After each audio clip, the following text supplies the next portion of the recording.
Hey everyone, this is Genesis. I'm coming back to you with another video for Dissension. I am changing the way I'm doing these kinds of videos. There's going to be a lot more editing and a lot more to the point, so I hope you enjoy it. Let me know if you like it or not. It's just a lot less of me rambling on, and I think it'll be for the better. One of the biggest changes I've done for Dissension is to enable headless clients. So you can see here, I have really added the ability for servers to add, just right now, one headless client that'll handle all AI for the server. This drastically increases the frame rate for the mission, especially a mission as busy as this. It's going to be something really important moving forward, especially if there's a lot of players in a server. This is something you're going to be really happy to have if you can utilize. Of course, it wouldn't be Arma without mod support, so I went through and added support for a couple primary mods I see out there, RHS and Iron Front in Faces of War. Play Dissension in some different theaters, and of course Dissension supports any map that is large enough, at least it has to have some form of towns. Here you can see that I'm actually just playing around in the arsenals with the RHS mod right now. Just kind of figuring out what I want for my gear, and it's nice to have that selection of that option. Running vanilla runs great, but if you want to run a bunch of weapon mods and things like that, go for it. It will work.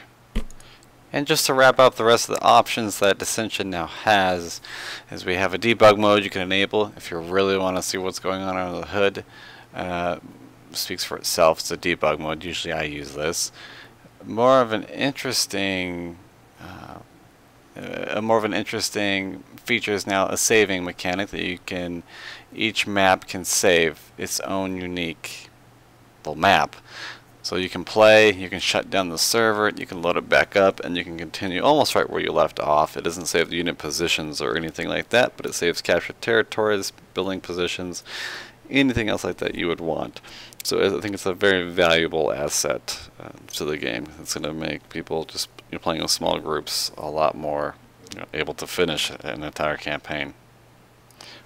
Now, one of my new favorite things I've added to Dissension is this dynamic music. Dynamic music for me, it helps the gameplay quite a bit. So it tracks when it's a calm situation, it tracks when you're safe, tracks when it's combat, when you're trying to be stealth, and it picks music accordingly. This is something you can disable in the parameters, or you can even just mute your music if you're trying to just really listen. But for the casual players, I think it really does add a lot to the gameplay. So I'm going to go ahead and just let you listen to it and maybe point out some differences just via text.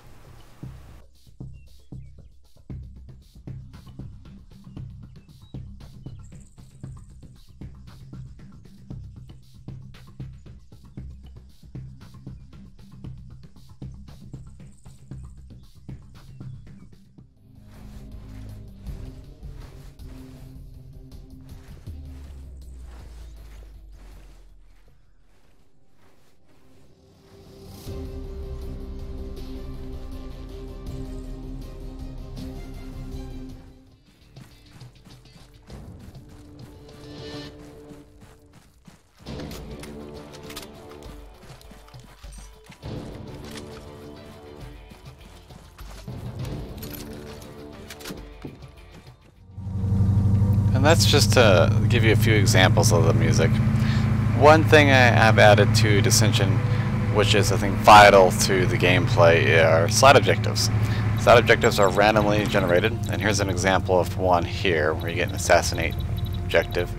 Each side objective has a consequence if you can complete it, and a good consequence if you do complete it.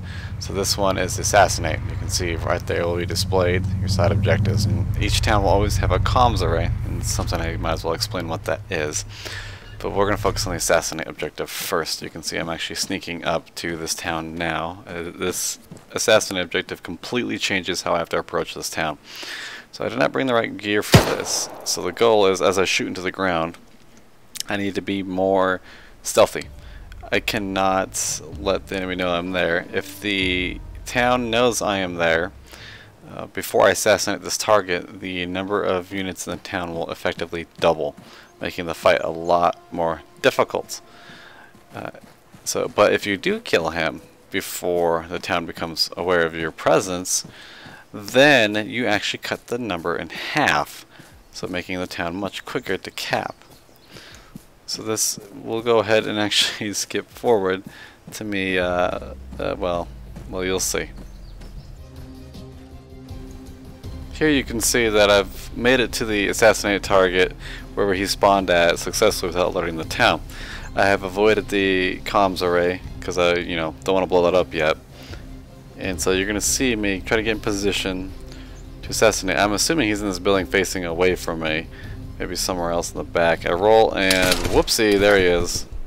And he actually kills me. And you can see immediately the town is alerted. The troop count has been doubled. I failed that really, really bad. Unfortunately, he's looking out that window. Very unlucky placement and very poorly executed by me.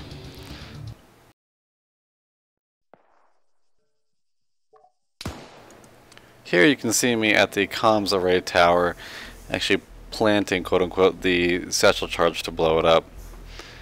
I get away a pretty good distance here, and I'm able to watch it explode. Now, the importance of destroying the comms array before you capture a town is that it, well, you'll see, it prevents any enemies from counterattacking. Players can still counterattack, but there will be no AI support, and counterattacks are pretty scary. You can see right there, it is completely gone. Counterattacks can be very heavy tanks and aircraft. It's very important to take that out before you finish a town. It forces the players to engage a town and actually get inside of the town and out of vehicles. Okay, with that out of the way, I'm going to show you another side objective, which is claiming the air tower. The town will also just call in air support time and time again until you clear out the air tower. You can see it's marked there. You might notice that it's now nighttime. Nighttime is also much different in Dissension than the daytime, giving you a whole slew of different combat options. Obviously the AI don't see as well. They patrol a lot more in the night, and stealth works a lot better. However, the towns will deploy flares constantly to help light up the area, and they will actually behave a little bit differently, tend to be garrisoning more.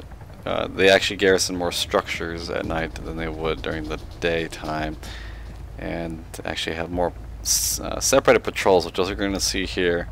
There's a vehicle out there with the lights on, and you'll see there's a lot of AI right there in the center of town, sticking typically where there's light, but not always. You can see there's a bird right there already. So what I'm going to do is try to get up to that air controller tower and see if I can clear it out. But I'm awfully bad at this game, so we'll see how that goes. And I'm just kind of scouting around here, seeing where we got a guy there, right there on the top, just kind of looking out. They're in a much more defensive posture than other towns. Typically during the day, they're a lot more aggressive.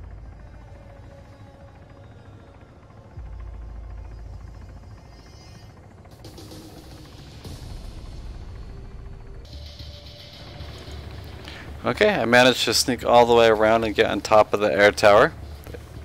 And I'm actually, again, not have a good loadout for this, but I'm going to go ahead and try to just clear it out. I figure while I'm here, just do what I can. And the building is a little rotated, which is causing me some pain here. Yeah, that guy actually gets a shot on. Yeah, he actually hits me there. Yeah, so I have to stop and patch myself up. And I'm going to continue to try to clear out the rest of this. And I was trying to shoot through the wall there, but apparently this building just absorbs all bullets.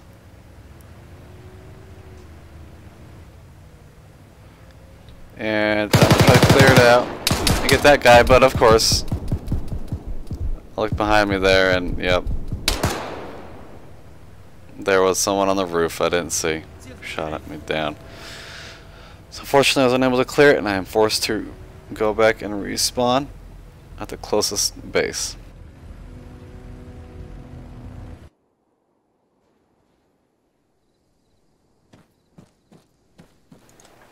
Alright, the final thing I want to show off today is the construction system being redone. You can create player bases now which are persistent through rejoining.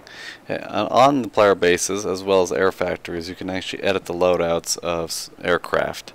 So you can change it on the fly, which is very helpful.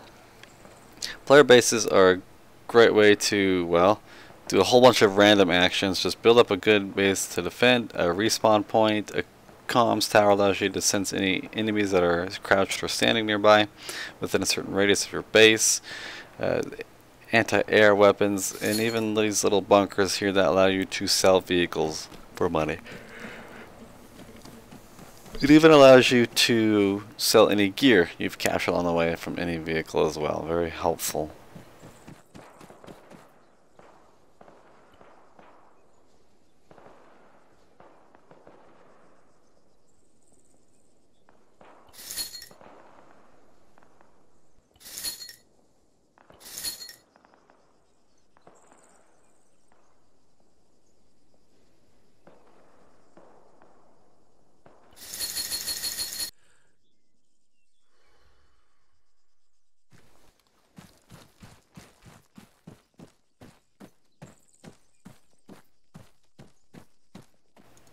Alright everyone, that's all for now.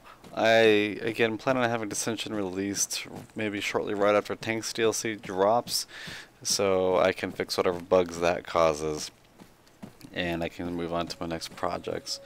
I am hoping to also release an update to VCOM AI shortly after as well for anyone who's also interested in that.